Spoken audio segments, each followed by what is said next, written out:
Pour la petite histoire, je roulais à 14 ans en scooter électrique, un Peugeot qui pesait 3 fois mon poids, qui faisait du 45 km/h en descente, et tous mes copains me déposaient en mobilette. Mais ça m'a donné très tôt cette ouverture et ce suivi, cette expertise sur les sujets d'énergie renouvelable et de transition énergétique. Il n'y a aucune perte définitive sur les projets, c'est 850 millions d'euros là levés et c'est effectivement un peu plus de 1500 projets financés. On a toujours imaginé que l'Endosphère était une PME et pas une start-up. Vous avez industrialisé tout de suite ? C'est plus qu'on n'a jamais dépensé plus que ce qu'on gagnait. On n'a pas levé d'argent parce qu'il fallait lever de l'argent, toute la place à un moment lever de l'argent, mais on s'est dit si on levait de l'argent, qu'est-ce qu'on en ferait ?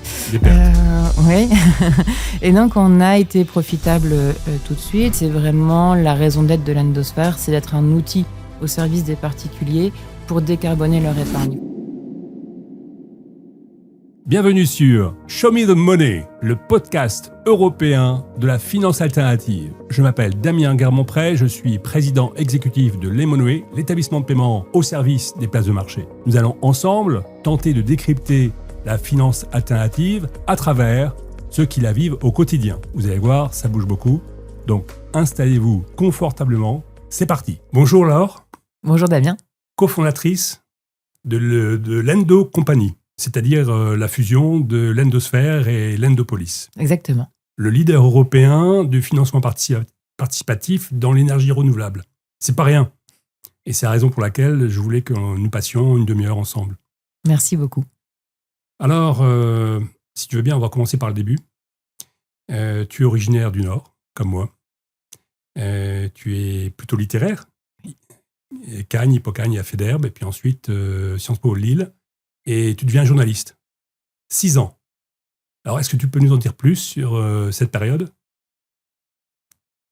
Alors, effectivement, j'ai un profil plutôt littéraire dans les études, mais j'avais fait un bac S que j'avais eu avec les honneurs. Très bien. Et j'ai toujours aimé la conjugaison, la conjonction entre les deux univers qui, pour moi, se répondent énormément. On n'a pas un cerveau purement scientifique ou un cerveau purement littéraire, mais ça doit dialoguer et se conjuguer. Et c'est pour ça que, finalement, l'Endosphère, il y a une grosse partie d'extra-financier dans le financier, dans le financement participatif, mais ça, on y reviendra un peu plus tard.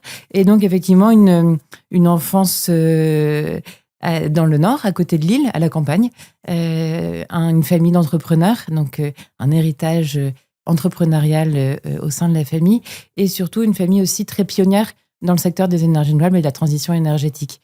Pour la petite histoire, je roulais à 14 ans en scooter électrique, un Peugeot qui pesait 3 fois mon poids, qui faisait du 45 km/h en descente, et tous mes copains me déposaient en mobilette.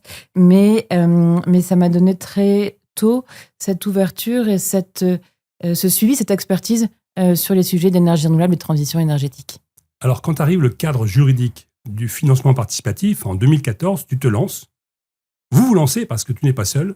Tu vas chercher quelqu'un, peut-être ton compagnon, qui est scientifique, qui est ingénieur, qui va coder la plateforme, et vous allez ensemble lancer l'Endosphère. Alors, qu'est-ce qui t'a pris ? Qu'est-ce qui vous a pris tous les deux ? On a, en 2014, une révolution qui se met en place au niveau réglementaire, qui est de dire les particuliers vont pouvoir financer directement des entreprises et des projets avec un retour sur investissement, donc le crowdlending. Le crowdfunding existait déjà, il y avait déjà des plateformes qui opéraient bien, et tout un lobbying pour mettre en place ce marché du financement participatif en prêt rémunéré et en equity, avec un cadre réglementaire stable, dans l'optique de protéger au mieux les investisseurs et de poser des bases claires et des contrôles clairs de l'autorité des marchés financiers. Alors, tout ça, tu le vois aujourd'hui, ouais. Mais à l'époque, c'est de la structuration de financement, c'est pas si facile. Je veux dire, il faut construire. Il faut construire. Alors, moi, j'avais effectivement passé 6 ans en qualité de journaliste spécialisé sur les questions de développement durable, avec 2 sujets de prédilection qui étaient, 1, l'énergie, et 2, la finance. C'est vraiment les 2 piliers et les 2 secteurs incontournables si on veut réussir une transition et adresser les enjeux climatiques qui sont urgents, essentiels et pour le coup, eux aussi incontournables. Et donc, sans l'énergie et sans la finance, on ne peut rien faire pour adresser le défi climatique. Et avec Amaury Blé, donc, qui est effectivement mon mari, et avec qui on a créé l'Endosphère en 2014, on partage ces valeurs, ces convictions, et on partage cette certitude qu'il faut agir, et qu'il faut agir rapidement, alors à notre échelle, mais rapidement, et surtout trouver dans notre métier, au quotidien, le sens et la certitude de faire quelque chose qui va dans le bon sens. Donc, on crée l'Endosphère en 2014. Moi, j'ai l'expertise marché et l'expertise communication, donc toute la partie d'acquisition investisseur finalement, communication, marketing. Amaury, lui, a l'expertise IT et structuration des financements. Il est ingénieur, il a un passé dans le financement de projets dans le secteur bancaire. Oui, j'ai vu qu'il avait en effet travaillé chez BNP et Natixis. Et voilà, donc ça aide. Oui.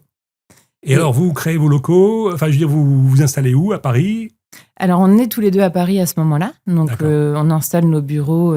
Alors, pour démarrer comme deux jeunes entrepreneurs, voilà, on n'avait pas des locaux comme on a aujourd'hui en plein centre de Paris. On n'avait au début pas d'équipe et puis on a structuré l'équipe au fur et à mesure. Aujourd'hui, on est une vingtaine de personnes et on crée l'Endosphère en ayant cette certitude qu'on répondait d'un côté à un besoin bien identifié chez les développeurs d'énergie renouvelable qui est de favoriser l'ancrage territorial des projets.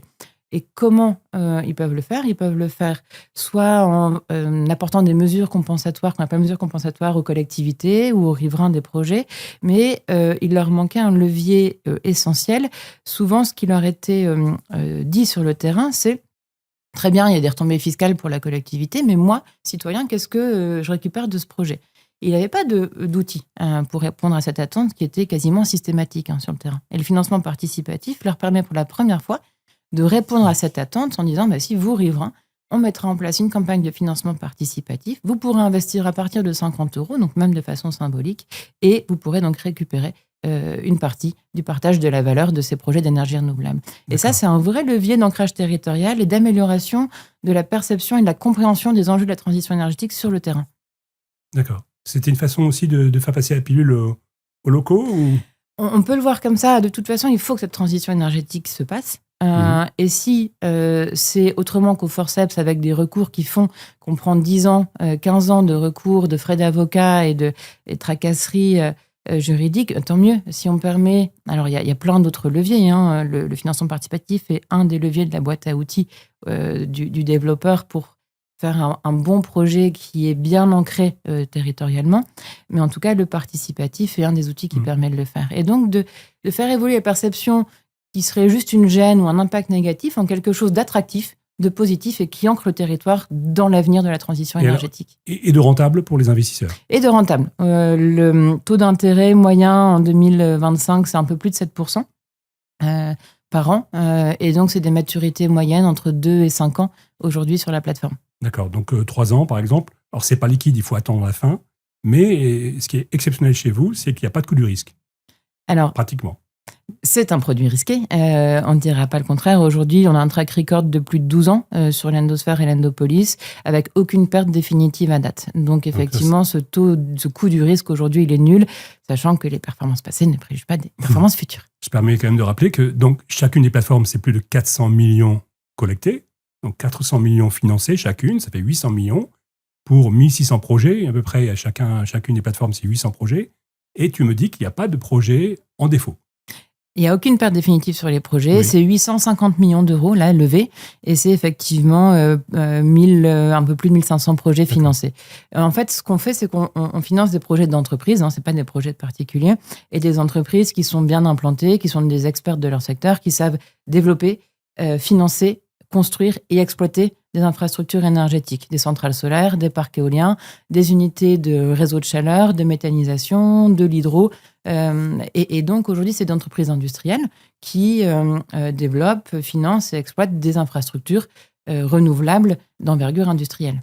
Alors, Laure, puisque nous sommes dans le modèle économique, qu'est-ce qui est le plus difficile? Puisqu'il s'agit d'une place de marché, est-ce qu'il est plus difficile de trouver des investisseurs ou des projets? Au début déjà. Parce qu'il faut amorcer cette place de marché. Alors, il faut un premier client. C'est un cercle vertueux qu'il faut amorcer. C'est effectivement un cercle vertueux et le monde attire le monde. Donc, une plateforme sur laquelle il n'y aura aucun projet ou de temps en temps, c'est, quelque part, il y a une suspicion qui s'installe chez les investisseurs. Il faut aussi avoir un track record bon, parce qu'on a beau avoir plein de dossiers, s'ils sont tous mal structurés, mal analysés, c'est pas pour autant que les investisseurs resteront après 3, 4, 5 défauts. On aura forcément une désaffection et une perte de confiance des investisseurs. Ce qui est important, c'est donc d'avoir des projets, mais des projets de qualité, Et nous, on n'a jamais fait la course au volume. On a toujours fait la course à la qualité des dossiers, quitte à faire un peu moins de volume que certains de nos concurrents ou ce qui s'est passé dans l'immobilier. Et donc, quitte à faire un peu moins de volume, mais garder la certitude que nos dossiers étaient bien analysés, bien structurés. Ça, c'est la première chose. Et la deuxième chose, c'est cette confiance continue qu'on anime auprès de notre base d'investisseurs. Aujourd'hui, plus de 3 investisseurs sur 4 sont récurrents. C'est-à-dire qu'à chaque versement d'un projet précédent, ils vont le compléter et réinvestir en ligne. Et c'est cette récurrence-là qui est exceptionnelle parce qu'on a beau avoir aujourd'hui alors une base qui peut paraître à la fois très importante, mais finalement pas tant que ça. C'est plus de 115 000 investisseurs aujourd'hui sur les 2 plateformes. Et ces 115 000 personnes sont récurrentes à plus de 75%. D'accord, tout de même. Et alors, l'autre chose étonnante, c'est que vous êtes profitable dès le début, pratiquement, et en partie parce que vous dépensez peu. Alors, j'ai bien compris que le mari avait codé, mais vous prenez 3%, c'est ça, en moyenne? Oui, alors le modèle économique, il n'y a pas de frais côté investisseur. Oui. Donc l'investisseur, il peut investir à partir de 50 € sans frais, avec un parcours complètement digitalisé. Et Lemonway en fait partie de ce parcours de l'investisseur. Le modèle économique, c'est donc une commission sur le montant levé, qui est de l'ordre effectivement entre 2 et 4% en fonction des objectifs de collecte. Les objectifs de collecte s'échelonnent entre 100 000 € et 5 millions d'euros, qui est le maximum réglementaire par émetteur sur 12 mois glissants, et éventuellement des frais de gestion donc qu'on prend annuellement sur les campagnes. Ce modèle économique, il nous permet assez rapidement, et d'ailleurs dès l'année 1, d'être profitable parce qu'en fait, avec on a toujours imaginé que l'Endosphère était une PME et pas une start-up. Je ne sais pas si ça change quelque chose un peu dans l'état d'esprit dans lequel on a fait... Vous avez industrialisé tout de suite ? Évoluer. C'est plus qu'on n'a jamais dépensé plus que ce qu'on gagnait. D'accord, oui, d'accord. Dans ce sens-là. Voilà. Vous n'avez pas levé d'argent pour vous ? On n'a pas levé d'argent parce qu'il fallait lever de l'argent. Toute la place, à un moment, lever de l'argent. Nous, on s'est dit, si on levait de l'argent, qu'est-ce qu'on en ferait ? Des pertes. Oui. Et donc, on a été profitable tout de suite. On a eu cette attachement à être très rigoureux sur les fondamentaux de chiffre d'affaires et de rentabilité, et de se concentrer sur le chiffre d'affaires plutôt que sur la levée. C'est pas rien, parce que moi, j'ai tapé ton nom sur Papers, et donc j'ai vu une nébuleuse d'entreprises à gérer. Chaque projet a son entreprise, pratiquement. Alors, il y a, pour les projets en equity, on crée une société interposée qui, elle, rentre au capital de la société de projet. Donc là, effectivement, on a aujourd'hui... peut-être une centaine de sociétés interposées qu'on gère, qui ont vocation à rassembler l'ensemble des actionnaires qui rentrent dans les sociétés de projet. Donc c'est là où je dis que c'est industriel, parce que gérer autant d'entreprises, il faut le faire de façon industrielle. Oui, tout comme le paiement, il faut réconcilier le paiement automatiquement, et le KYC, etc. C'est un métier que vous connaissez par cœur, c'est l'automatisation, la digitalisation, et ça fait partie intégrante effectivement du modèle de développement. Je me rappelle le premier rendez-vous avec l'expert comptable qui me disait « mais comment vous allez faire ?» Parce que lui, il faisait partie de la génération d'avant où tout passait par le papier, par des archives. Et en fait, on est c'est beaucoup plus efficace aujourd'hui qu'il y a 20 ans ou 30 ans pour le faire. Alors, quand se crée l'opportunité de racheter l'Endopolis à la Banque Postale, vous sautez dessus sur cette opportunité. Oui. C'est assez savoureux de racheter une entreprise à un grand groupe. Alors, c'était l'année des 10 ans de l'Endosphère. Il y a peut-être un côté symbolique, effectivement, et puis une fierté de pouvoir, au bout de 10 ans d'activité, avoir les capacités d'acheter l'Endopolis à la Banque Postale. On avait rejoint 3 ans avant la société de gestion 1, 2, 3e, qui est une société de gestion indépendante qui a cet esprit entrepreneurial qui est très volontaire pour faire ce type de croissance externe et puis de continuer toujours à pousser l'Endosphère à faire plus et mieux. Et donc, on a été très bien accompagnés par 1, 2, 3e dans ce projet d'acquisition qui a été mené à bien fin 2024. Et pour nous, c'était surtout l'opportunité qu'on ne pouvait pas rater d'ajouter à la distribution en direct, digitale, une distribution bancaire. Parce que ce qu'il y a d'extrêmement intéressant dans le modèle de l'Endopolis, c'est que la grande majorité du volume passe par les conseillers du réseau de la Banque Postale et permet pour toutes les campagnes qui sont réservées géographiquement à des investisseurs présents dans les territoires d'implantation des projets, d'avoir une force de frappe et un levier de distribution qui est aujourd'hui inédit et qui fait que l'Endosphère, l'Endopolis aujourd'hui est un acteur incontournable du marché. D'accord. Mais les porteurs de projets, par contre, étaient les mêmes, pratiquement. Oui. On retrouve Total et Appio. Alors, on avait quelques développeurs qui étaient complémentaires, mais de toute façon, aujourd'hui, c'est un marché pour les entreprises qui ont la qualité qu'on souhaite adresser en termes de financement, un marché de 200-250 entreprises auprès desquelles notre notoriété aujourd'hui est faite. Mais je souris parce qu'il y avait un truc que tu ne pouvais pas louper, c'est de racheter une entreprise qui s'appelle aussi Lendo. Oui. Excuse-moi, mais c'est à se demander si vous avez, en 2014, vous créez une entreprise tous les deux qui s'appelle Lendo. Alors, à l'époque, tout le monde cherchait, je ne sais pas si tu te souviens en 2014, mais il y avait énormément d'ébullition autour de la création des plateformes. En 2014, je crois qu'il y a eu, je ne sais pas, il faudrait retourner voir sur les fichiers de l'Orias, mais peut-être il y a eu peut-être plus de une centaine de plateformes qui ont été créées en 6-8 mois de temps. Et donc, c'est vrai que sur les noms, il y avait une Ilen à l'époque qui est disparue depuis, il y a eu... il y avait Crédit.fr, donc on était tous autour de ce LAN ou de ce crédit. Et c'est vrai que nous, Lendosphère, ça venait donc rejoindre cette idée de crowdlending et le sphère, de biosphère, d'écosystème autour du prêt pour rejoindre la dimension climatique et de transition énergétique. Donc là, l'intégration est en cours et derrière nous. L'intégration est derrière nous. L'intégration des équipes, des process, des outils, c'est quelque chose qu'on a réalisé en 2025, qui a été une année assez dense du coup en interne.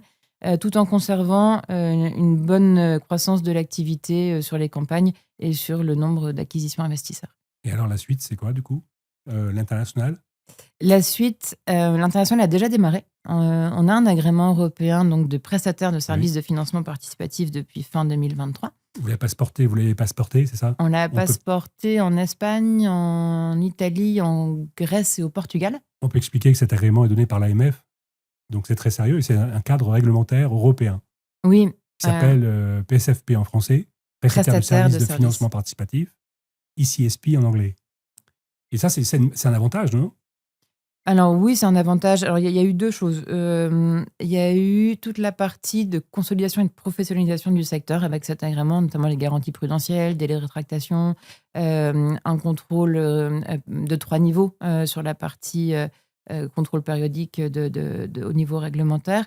Donc ça a bien permis de gestion structurer. Extinctive aussi, au gestion cas où extinctive. la plateforme disparaît, l'investisseur est rassuré de savoir que quoi qu'il arrive, quelqu'un s'occupera de le rembourser si l'emprunteur rembourse. Exactement. Voilà. Et donc toutes ces mesures qui ont vraiment permis de continuer à bien structurer et à bien professionnaliser le secteur, ce qui est essentiel pour pouvoir durer. Et puis de l'autre côté, d'ouvrir un marché plus large, parce qu'avant cet agrément européen, c'était l'agrément de CIP, Conseiller en investissement participatif, qui nous limitait aux frontières de la France. Et donc aujourd'hui, ça nous permet de financer des émetteurs européens, mais aussi d'aller chercher des investisseurs européens. Est-ce qu'il y en a beaucoup alors? Est-ce que donc il y a des Allemands qui investissent dans des projets financés par Lendosphère? On n'a pas encore mis en place une démarche d'acquisition très proactive côté investisseur. On a plus aujourd'hui réalisé ce développement européen au niveau des projets, donc au niveau des entreprises qu'on peut financer, parce que notre base d'investisseurs... C'est le local qui va... Non, parce qu'au départ, finalement, tu m'as dit on peut trouver des financements locaux. C'est-à-dire qu'on sensibilise ceux qui vont voir arriver un parc éolien. Et puis, ils vont contribuer à financer. Et c'est peut-être comme ça qu'on commence à recruter, je ne sais pas. Alors, l'ADN de Lendosphère et le début de la base investisseur, c'est vraiment constitué comme ça, localement, projet par projet, avec beaucoup de sensibilisation et de pédagogie locale. Et je dirais jusqu'en 2020, au moment où notre base d'investisseurs est suffisamment importante et croît suffisamment rapidement pour que le financement participatif chez Lendosphère devienne un réel levier de financement et où la base d'investisseurs, quelque part avec un effet boule de neige et d'entraînement, a continué à croître de façon importante. Et à partir de 2020, on a du coup de plus en plus régulièrement des développeurs qui viennent pour des purs besoins de financement. Ils ne viennent plus pour l'ancrage local ou pas seulement. Ils viennent parce qu'ils ont besoin d'un complément de financement à côté de leurs fonds propres et du financement bancaire. Alors, je vais aller un étage supérieur. J'espère que ce ne sera pas trop, très compliqué. Moi, j'ai lu donc les projets sur l'Endopolis et je m'aperçois qu'ils contribuent aussi à financer, cette fois-ci, des programmes solaires en Afrique. Oui. Alors là, je suis tombé de ma chaise parce que je me suis dit, c'est extraordinaire. Non seulement on peut financer un parc éolien en France, mais ensuite, on contribue à la fois à financer un parc solaire en Zambie parce qu'il y a un effet de levier sur un financement auprès de la Banque africaine de développement. Alors, j'ai bien compris qu'il y avait ton père derrière, mais quelque part, parce que tu as un père qui a ouvert des tonnes des dizaines de parcs éoliens et de parcs solaires en Afrique, mais c'est exceptionnel de réussir en plus à l'aider. Alors, c'est pas Excuse-moi, vraiment une aide. J'ai peut-être été un peu. Non, J'ai peut-être fait un rapport. Là où c'est très intéressant, c'est qu'effectivement, ce financement participatif, quand on l'oriente. Alors, il faut savoir qu'en Afrique, aujourd'hui, on a orienté plus de 50 millions d'euros de financement, de collecte sur des projets africains. Très bien. La façon dont ça fonctionne, c'est qu'on finance une structure immatriculée en France, donc une structure et un risque corporate France. On ne prend jamais le risque pays, on ne prend jamais le risque projet. Parce qu'on n'est pas expert dans les 12 pays africains dans lesquels on est arrivé et on n'est pas expert sur la façon dont ces projets sont développés à tout stade de développement, on peut intervenir. Et donc, la façon dont on fonctionne dans ce cas-là, c'est qu'on flèche le financement sur une structure corporate France qui, elle, va ensuite, dans un prêt intragroupe, va pouvoir contribuer à financer ces actifs sur le continent africain. Ce qui est très intéressant, c'est que ça permet d'apporter des financements qui sont compétitifs et qui sont réactifs sur un continent ou dans des pays où l'accès au financement est soit extrêmement cher, soit inexistant. Et l'autre chose très intéressante, c'est que en France, c'est extrêmement important de développer des actifs solaires et éoliens. Ça décarbone très très peu le kilowattheure. Quand on arrive sur des projets africains, le kilowattheure est extrêmement carboné, ou alors il n'y a pas d'électricité. Donc on vient apporter une solution qui a un réel impact climat, en tout cas exponentiel par rapport à ce qu'on peut faire dans le mix énergétique français, et également qui a une valeur ajoutée extra-financière de développement qui est essentielle. Et donc, nous, ces projets africains nous tiennent à cœur. Ils sont aussi très bien accueillis avec des dynamiques de campagne assez exceptionnelles auprès de notre base d'investisseurs qui a bien compris la valeur ajoutée de ces projets. Et on accompagne effectivement Innovant, donc la société dont mon père est le fondateur et le président. On accompagne aussi d'autres entreprises, évidemment, sur ce continent. Et on a aussi réalisé des projets de finance carbone au Rwanda et en Ouganda notamment, où là, ce sont des anciens du secteur des énergies renouvelables qui ont appliqué un peu la même logique d'actifs qui vont produire, en l'occurrence, des quotas carbone qui vont être vendus ensuite sur les marchés ou de façon volontaire. Et là, on a financé des projets de cuisson propre, par exemple, qui permettent de limiter la déforestation et qui ont aussi des vrais enjeux sanitaires, ou des projets de reforestation et de conservation de la forêt, notamment en Ouganda. Et donc ça, ce sont des projets qui nous tiennent vraiment à cœur parce que dans nos limites réglementaires où on ne peut pas intervenir directement sur le continent, mais avec cette dimension d'impact qui est autrement plus importante que ce qu'on peut faire dans notre pays où on est très confortablement en train d'appuyer sur un interrupteur et que la lumière arrive, ce sont des enjeux qui nous tiennent vraiment à cœur. Et donc, est-ce que vous le dites assez ?